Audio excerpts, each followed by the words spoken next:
welcome back in on a Monday, live on Golf Channel and PGA Tour Radio, Channel 92 on Sirius XM. We've got our own little tradition here, post-majors. We love to get the viewpoint of Brendan Porath. Their great team at Friday in full force, delivering not only in the run-up to the U.S. Open, but throughout the week, and putting a bow on it, not only last night, but it will go on into today and likely to the middle of the week, because there's always a lot. And he joins me now, still out there on the east end of Long Island. Did you prefer the John Rocker? Pedro's an easy play. Reggie Miller. I mean, what do we do? Which one did you like best?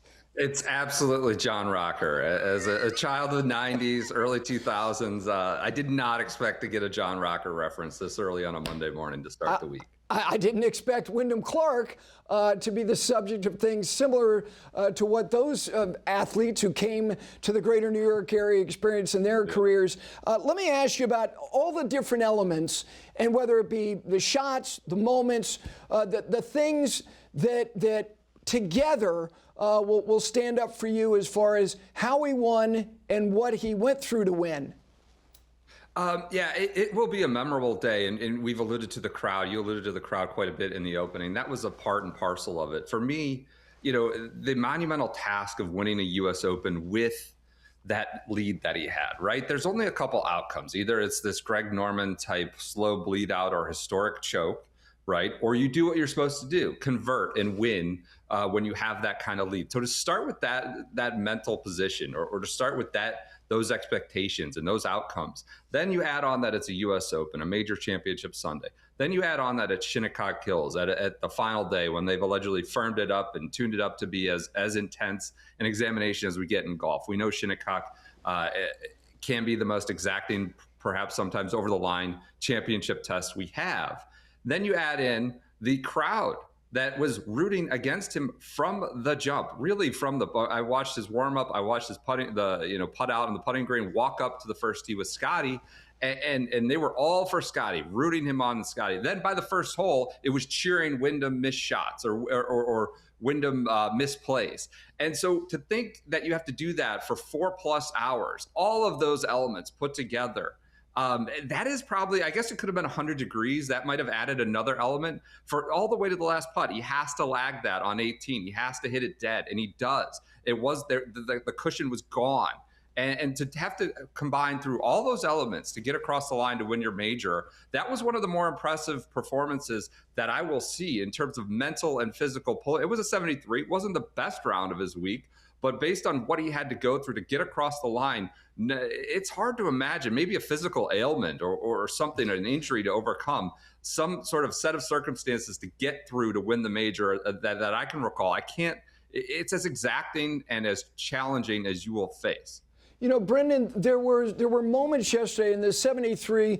Not only was it the highest score that he shot all week, but if you look at all the things that make up your statistical, the total footprint of what it is that you do, he wasn't good in any area. Where at least each day, like tee to green on Thursday, iron play on Friday, chipping and putting on Saturday, all of those things. But when he needed it most, when it looked like he was teetering, he makes a turn, he decides to hit driver on 10, pumps it all the way down there, and you're going, oh man, you're going to take on this shot to that front pin, and zips that little wedge up there to 5 feet, makes it. Those types of things, every time I thought he was ready to just literally just collapse, and then 16, hits it into the hay, and Jim Mackay says, oh God, he's got nothing over here, full Bob Rosberg, like he's dead over here. And he hits it 178 yards, clears the far left bunker, leaves himself that, kind of pulls his third, and then makes that bomb. Like every time he was teetering, Brendan, it's like he came up with the goods.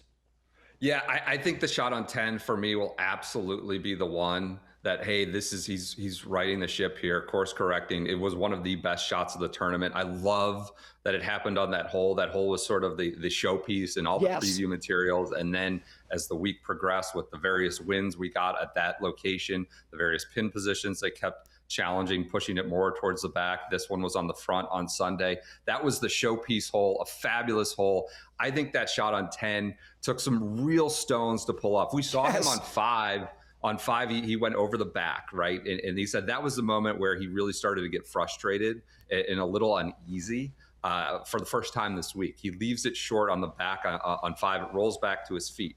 Well, 10, it's a similar dynamic, much more extreme hill, much more a longer shot. If he spins that too much or leaves it short to that front pin, that is spinning all the way back again down to his feet to the bottom of the hill. And he's scrambling to make a 6 or 7, but given that pin. And so to hit that shot, to loft it up there, and we've seen players, Rory thinned one through the green. Yeah. A lot of players, didn't have their spin right and push it over the green quite consistently. The miss there would have been catastrophic. And you saw as soon as he spun it back and looked like it would sit about pin high. Even Scottie Scheffler, who was kind of in his own world for most of the day as Wyndham was getting heckled and focused on his task, did the classy thumbs up like, wow, what he had just seen. That for me is the shot that will go down. If we're talking just shots and removing the crowd elements, it is absolutely that wedge up the hill to 10. Let me have you give your overall synopsis of how he found himself in the space that he was in.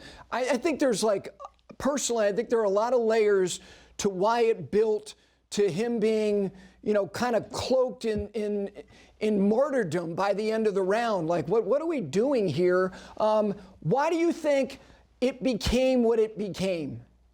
I think there were a few elements, okay? I think the fans wanted to see an interesting final round, and he started with a significant cushion. So yep.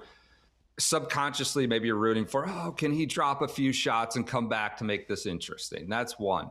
2 is on the opposite side of the ledger was Scottie Scheffler, and there's history. I want to see history. I want to see the career slam completed. I want to see the bigger star, the number 1 player in the world, win today.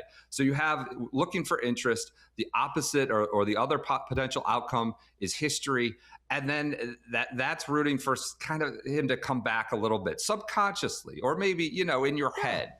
And then third, you have this narrative that has formed sometimes appropriately around Wyndham Clark that maybe he's not his behavior isn't always on the up and up, and he can be too much of a bro or has some punky outbursts, and we all have, but that it was pinned to him as sort of the singular locker incident of Oakmont. We've talked about it. We've dealt with it. I think you can have an opinion of Wyndham Clark that he's not your cup of tea. His actions or his behavior isn't the way you would have approached things. I think to pin the locker thing on him forever and ever and ever, and I heard it constantly all week. It's a bad day to be a locker, as they shouted at him as he would walk up to the 12th tee. I think that one action, we've gone too far. If there's a fuller picture and he's not the guy you're rooting for, that's fine.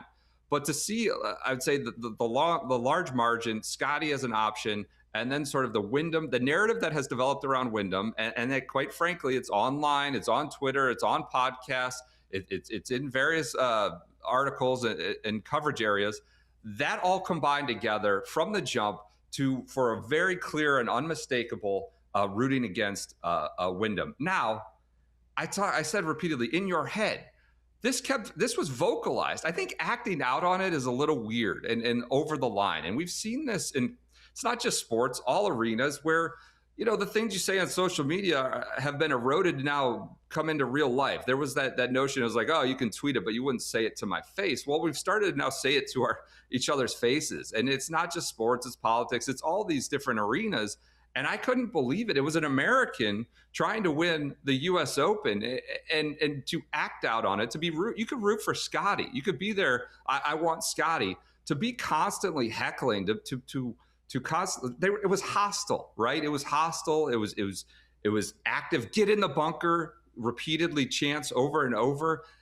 It was more than just muted applause or muted reaction to Wyndham's good shots or good plays. It was also hostile. I've used to muted, like 2018 Patrick Reed with Rory. That was more, it's Augusta crowd for sure. That was more just more of a muted reaction. Yes. To Patrick Reed while rooting on Rory. This was a combination. It was really hostile, active, get in the bunker, Wyndham, you're going to beat up a locker tonight, and people getting removed throughout the round. It was hostile and muted. It was very odd. Yeah, I agree. I think those first 2 points are really important because Scottie posted and that number held up on Saturday to give him the pairing. That was a big part of it, I think. But also the fact, like you said, not only was he leading the whole week, but he kind of had a chokehold. Like, if I'm going to come all the way out here on a train, can you at least make it a little bit compelling? But the other aspects you said, which gets me to this, the fact that at no point, if he made a par putt and somebody had said something literally right before he drew the putter back, that he didn't point to that person. He never acted out back to it and stayed in this little bubble the whole time. There are very few players, you know this, that would have been able to not do something in response to what that guy heard all day. Very few. Yeah. I mean, you referenced in your open, like Sergio Garcia, Bethpage. I mean, this would have been a national crisis. I mean, Sergio would have been lashing out at everyone outside the ropes, and maybe rightfully so if he was getting the treatment that Wyndham got yesterday. And we just would have seen players going at the crowd. You know, it's a sign that it's bad when the mental coach has to go inside, because I talked to Julia Elion yesterday. She was with the press scrum afterwards. She's like, I had to go inside because it was irritating me and frustrating me. That's a sign that it's pretty intense. And for Wyndham to put, you know, she said they talked about the blinders. I don't know that he had the blinders on. He talked about hearing it. He talked about joking with his caddy. I should note his caddy seemed hugely impressive and critical to this win, just given the arena, given the environment of that hostile crowd, where they would joke like, oh, there's one for me. There's when there would be the odd go Wyndham, you know, root on Wyndham, and they would laugh about it together. So I don't know that the blinders were on. I think he was hearing it. He articulated it right as he got off the golf course with Mike Tirico and the press later. So the blinders weren't on, but to never react despite hearing it, despite talking about it and conversing with your caddy, was hugely impressive. I think few players would have been able to get through it without a single moment of really going at someone at the crowd or speaking to security. And then, as we know, that can often just escalate and snowball the situation. Yeah, you're right. He didn't, not one time, and you're right. They were acknowledging it to each other, but he never did anything back toward anybody. Let me ask you about Scheffler, because, you know, his insistence on just being there close enough is admirable as heck. But give me the couple of moments or the couple of things that just have him just margins from being able to cross the line. He was not sharp. And when Scottie's not sharp, he's still good enough to be in the final pairing of the final round of a major championship. I would say this was the first time where we've really seen him in the last group kind of just be along for the ride. And it's a young career. That's going to happen. It's still early-ish in the first half of his career. That's going to happen. He was along for the ride. At no point did he really challenge Wyndham in the way that Sam Burns and even maybe a Tom Kim, or for a second JT Poston, these various names came up. At no point did it feel like he was really challenging Wyndham Clark. And I think that would have definitely changed the dynamic, changed the challenge for Clark in the final group. But he was just sloppy all the way around. And to say he's sloppy while he's going to finish in the top 10 and in the last group sort of sets the standard or understand the standard and expectations we have for Scottie these days. I would say the shot at one immediately gives Wyndham Clark a little extra room. He didn't have the ideal angle coming into one, and that's a bad miss. You can't miss lawn on one. And he wasn't lawn by a lot. He missed his shot by a yard, and of course the penalty is it trundles away forever into the rough. That's a bad un-Scottie-like miss, even though he came from the wrong angle. But you cannot miss lawn there. Make your par. Giving him a bogey and another shot there immediately sort of makes things a little more comfortable for Wyndham Clark, who makes a bogey on two with a poor tee shot there. So I thought that was a very un-Scottie-like, both in strategy and execution, play. And then 14, when there's still yes, a crack, there's still daylight. That was a poor three-putt. Wyndham goes right before him from a similar spot. Wyndham, it's reaching to the hole. It was a good putt. It just came up barely short. Scottie looks at that and says, I'm absolutely not going to do that. I need birdies, and gasses it through the hole. It was a good, it was on the right line, and then three putts. And that kind of just puts zero pressure in terms of the final pairing on Wyndham Clark coming down the stretch. That was a really bad mistake late in the game. And I thought the bogey on one sort of set the tone for his day. Yeah, Brendan, if you look at his iron play, look, it's kind of reflective of the season. He's hitting as many greens or more than anybody else, but his proximity is off. He never really hit anything close. He had a lot of birdie putts, but they were 25, 30 feet. But if I go back to Saturday, when he had that hour, and it's very late in the day, and he chips in on 14, birdies 15, hits these two great full shots. He's got a really good chance in making eagle, and it felt a little deflating that he only made birdie. Then he bogeys 17, hits it close on 18. It was like that hour, he had a chance to literally turn Sunday into, it was kind of like, well, he's kind of hanging around, and he does get the pairing. There was something about that I thought was indicative of what the whole week was, which was just not close enough. Maybe not just the week, but this year, right? Yeah. We've seen him repeatedly, like he's Scottie. He's so good that he's, maybe not his best stuff gets him in the hunt, but he can't beat, Matty Fitzpatrick at Harbour Town or Cameron Young at Doral. Like he's getting these runner-ups to guys who are playing elite golf, and Wyndham Clark is maybe the best player on tour in the world in the last 4 or 5 weeks.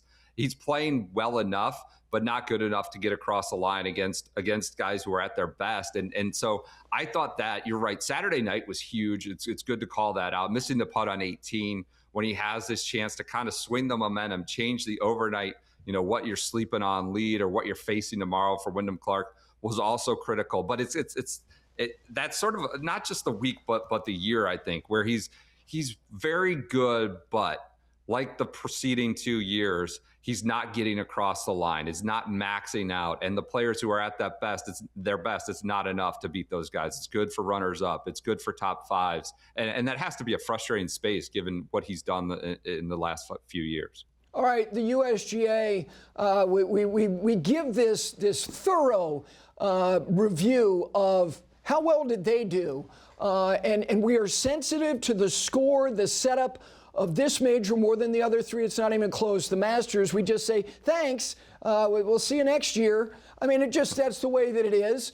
And the R&A, we get just wrapped up in the romance of the whole thing. Not the USGA. They're good at that. That was bad. Why isn't it harder? It's just never ending. Are you upset, unhappy? Please tell me that you felt it was decent. I thought I'm more than decent. I thought it was great. Now, the rollback Wednesday, that's a separate issue. Separate issue we can talk about. But no, the championship was really well done. I think Shinnecock, as we know, is a very challenging course to set up. And, its prior brand of, they're watering the greens between groups or Phil's running around, kind of generates this sort of bloodlust among the crowd, like, we need someone shouting about it, or we need a catastrophe on one hole or one green, or controversy where, Jeff Hall's coming up to the live from set to explain himself to Brandel and Paul. Like that doesn't mean, that's not the way it should be every time we come to Shinnecock. And they saw the winds. They saw the fierce winds coming on Thursday and Friday, and the potential for a direction change that really scared them or made them concerned on Saturday. And I think they did what they had to do. The line between greens that feel soft and receptive and spinny, that we're not used to balls spinning at Shinnecock in the way they were, and we can't play today, or we can't play for a few hours because it's too windy and balls aren't holding, is very thin. That line is very thin. And what they needed to do was get through the rounds and then make it progressively harder and firmer. And the wind wasn't at its peak on Sunday. I thought it was excellent. There were 3 guys under par. Yes. 3 guys under par from 156, and then everyone who made the cut. What are we upset about? I don't think anyone was too bothered by the setup. I think, golf is funny. We make these sweeping judgments when we're 25% done with the tournament or 50% done with the tournament. And you have a night to talk about it and holler about it the next day. I think at the end of the 4 days, they did it just right, avoided the disaster, avoided having to stop play or players, freaking out about it. Sam Burns went out of his way to say, I'm not the biggest fan of the USGA. He prefaced his comments with that and then said, but they got it right. This was well done. I think it was excellent. I think the championship, administration was fabulous. I don't think there was a little bit of a throwback theme. I wrote about this on Sunday morning, where they didn't try to extract every dollar here. There was kind of a classic, this is one of the greatest golf courses in the world. We're not going to put corporate hospitality on every corner, and go out there, play amongst the field, and the fans can chase where they want. And I thought they left millions of dollars on the table. There was an Athletic Brendan Quinn report with Mike Wan. They left millions on the table, which is a unique, it's certainly a unique corner to operate. And I think they should be sort of applauded for prioritizing a great championship course that might not be the most revenue driving venue and letting it be. I thought the setup was great, and the championship choices were really well done. They said they were going to build to a crescendo, and with something that is a very finicky piece of property. They did that. 17, 10, 7, 3. Those were the number of players that were under par with each progressive round. I agree with you wholeheartedly on that. I always enjoyed doing this. This will be an eventful week because now it turns back to the PGA Tour. Brian Rolap's going to speak this week. I look forward to all the coverage from your great team. Thank you as always. Thanks so much, Gary. Appreciate it. All right, there is Brendan Porath again, Friday Golf, for all of their great coverage of the U.S. Open. Those were winning words presented by Century Insurance. They want to be right by you with your business insurance needs.